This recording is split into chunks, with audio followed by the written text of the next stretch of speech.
Um caso recente em que um condenado à morte teve sua pena modificada está provocando, mais uma vez, um debate sobre o tema nos Estados Unidos, o único país do Ocidente a aplicar a pena máxima.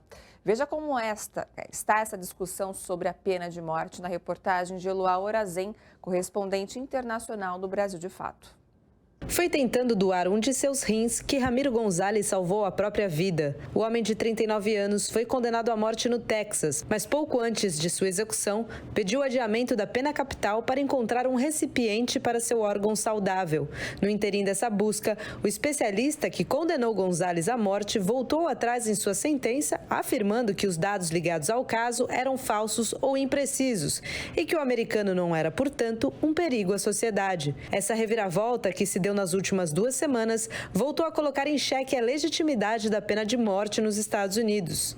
Weighed against that is the fact that there have been cases that we know of now of people who've been executed who were innocent.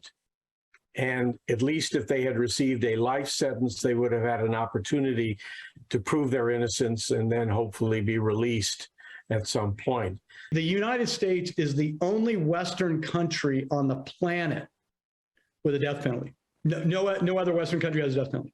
So when you're looking at the countries that kill, you're talking Russia, China, Syria, North Korea, Iran and the United States. A pena de morte nos Estados Unidos é a sentença do racismo, que atinge de maneira desproporcional a população. There is a disproportionate number of persons who are executed or sentenced to execution, either because they themselves are African, Black, or Latino, or simply because they killed a white person. If you kill the wrong person, you're much more prone to being sentenced to death, so that there continue to be great discrimination problems with our system. Certainly, if you look at a map, you can see that parts of the country that used to have slavery are much more likely to have the death penalty than other parts of the country. Uma das justificativas usadas para continuar apoiando e aplicando essa prática bárbara de sentenciar à morte é o custo.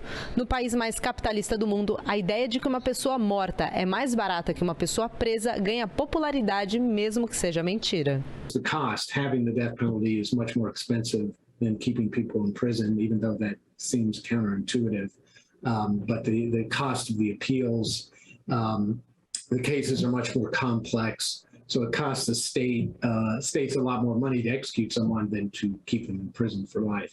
Os dados desmascaram também a narrativa de que a pena de morte é uma ferramenta eficaz para a prevenção de crimes contra a vida, assim como os argumentos conservadores e religiosos. There is no evidence that's ever been presented that the death penalty as such deters murders. In other words, the fear or threat that if you commit a murder, you will be executed.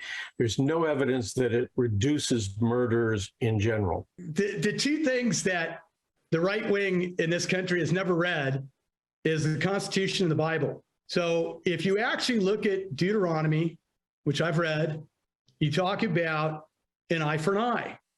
But if you actually read it, what that clause indicates is not if you murder somebody, you get the death penalty.